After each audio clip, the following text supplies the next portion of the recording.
কৃষক ঠিক এভাবেই কোঠা বিরোধী আন্দোলনরত নিরীহ শিক্ষার্থীদের উপরে ঝাঁপিয়ে পড়েন বাংলাদেশ ছাত্রলীগ।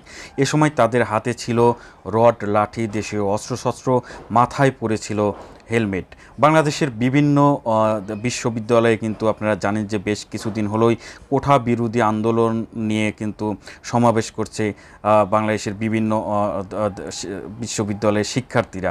সেখানেই কিন্তু হামলা করছে ছাত্রলীগ এবং পরিকল্পিতভাবে হামলা করছে। এখানে সাধারণ শিক্ষার্থী 20% যারা তারিক জিয়ার আহ্বানে ছাত্রদল শিবিরের কোনো কাজ নাই, ওরা এখন একটা প্রতীক পাইছে। সাধারণ শিক্ষার্থীর উপর ভর করে তারা এই আন্দোলনে ঢুকে প্রতিনিয়ত ছাত্রলীগের নেতাকর্মী উস্কানি দিচ্ছে।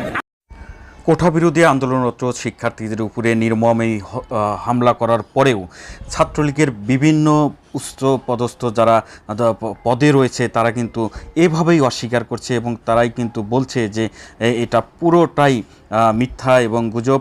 উল্টো শিক্ষার্থীরাই ছাত্রলীগের উপর হামলা করেছে, এর কড়া জবাব দিতে চায় ছাত্রলীগ, এমনটাই কিন্তু বলছে এই ছাত্রলীগ নেতা।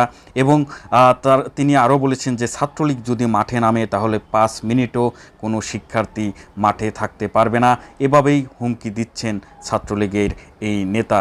প্রিয় দর্শক, আপনারা জানেন যে মেধাবী যারা ছাত্র রয়েছে, ছাত্রী রয়েছে, তারা কোঠা বিরোধী আন্দোলনে নেমেছে এবং তাদের একটাই দাবি যে মেধা শক্তি হোক, আসল কোঠা বাপ দাদারা কি করে গেছে এবং তাদের উপর নির্ভর করে কোঠা নিয়ে তাদের চাকরি দেওয়া হবে, মেধা দিয়ে চাকরি দেওয়া হবে না, এমন কোঠা বাতিল করতে চান শিক্ষার্থীরা।